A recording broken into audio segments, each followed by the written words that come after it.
I got a call to remove a colony of bees from this backyard compost bin, and here's how I did it. First, I started to carefully remove the comb structure of the hive. I fit the pieces of comb that had baby bees and the bees' food into wooden frames.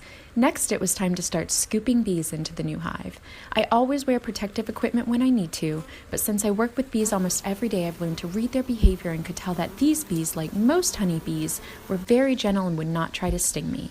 So I kept removing comb and removing bees from the bin, all while looking for the queen bee. After I removed most of the bees, I saw the queen crawling up the side of the bin, so I put her in a clip to keep her safe. She's the largest bee in the colony, which makes her a little easier to find. There she is. I put the queen in the new hive and all the other bees started to follow her in. I had to get a bigger hive because there were so many bees, but after most of them went in the hive, I closed it up and carried it back to my truck, and it was another great day of saving the bees. These bees started to build a hive on a patio chair, and I was called to remove them. The first thing I did was lift the cover of the chair to reveal a beautiful beehive with thousands of honeybees. I started to carefully remove the hive from the side of the chair, always looking for the queen bee every step of the way. As I removed each piece of comb, I put it in wooden frames of the new beehive using rubber bands to secure it for transit so that the bees could use it later on. There was a lot of comb, but also a ton of bees. So I used my hands and started scooping bees into their new hive while looking for the queen. Soon enough, I found her. Do you see her in there? She's the largest bee in the hive. There she is. I put her into the new hive and all the other bees started to go right in since they wanted to be with their queen. And this was all actually on the second story of a house, so I used some rope to lower the hive to the ground and I saved the bees.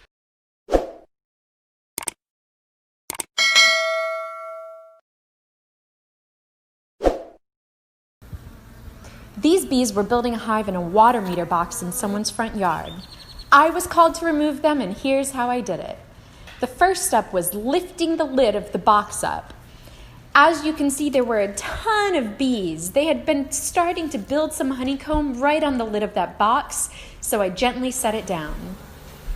There were so many bees, but the most important bee was the queen, so I needed to make sure I got her in the new hive. So I decided to give that top a few shakes, and all the bees fell into their new hive. I set down the lid and I would start to look for the queen, hoping that she fell into the box when I gave that lid a few good shakes. I thought I saw her, so I searched a little more. Do you see her? There she is. We got her.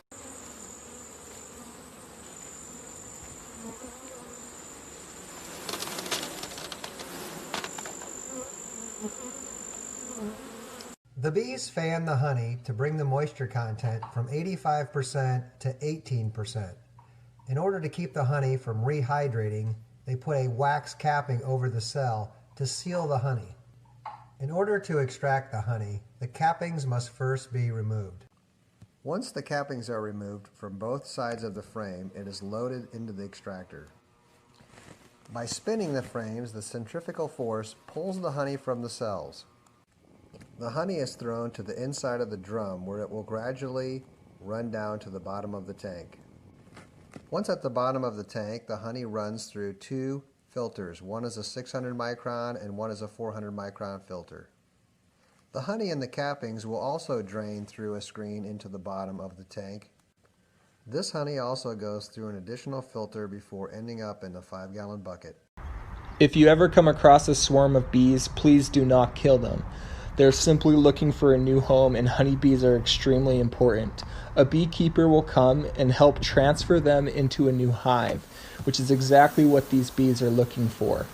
When you transfer them into a new hive, you'll see they'll begin fanning their wings. The reason they're doing this is because they're trying to spread the queen's pheromone to let all the other bees know, hey, she's inside, let's move in, this is going to be our new home. This is exactly what the bees want, and this is what they will spend the rest of their life making honey and being bees.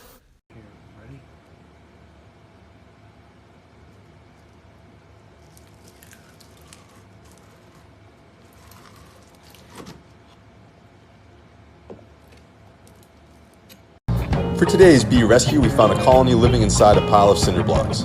We began the process of removing the blocks and carefully removing the comb. Here we see a large piece of capped honey. As we dismantled the cinder blocks, we found more honey, and we found quite a bit of brood, which is where the baby bees are born. We began the process of transferring bees and comb to our portable box. The goal is to get the queen in the box, and it looks like we succeeded. The bees are heading in after her.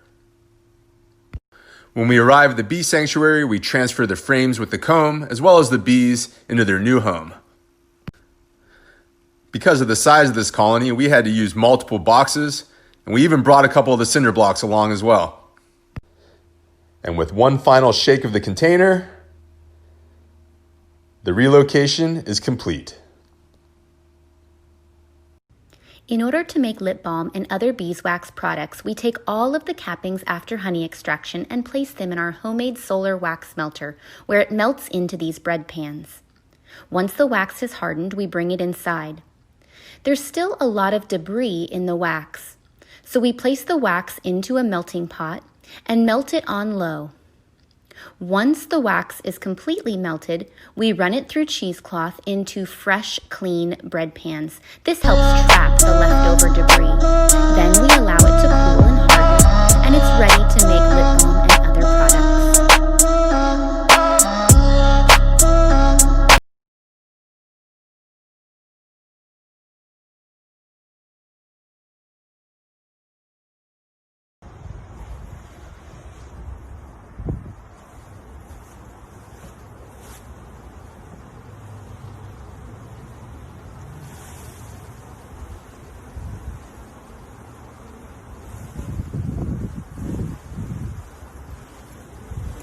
Hey guys, today I'm going to show you how to inspect a beehive. Step 1, open the hive. Next, we'll take out a frame.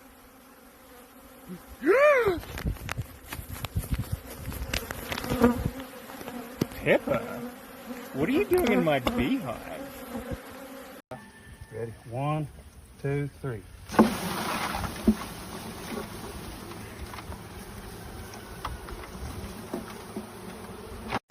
I was busy thinking about bees, bees, bees. I was busy dreaming about bees, bees. If you find the one, you should never give her up. I think it's the way life changes when in love, yeah. I surround my soul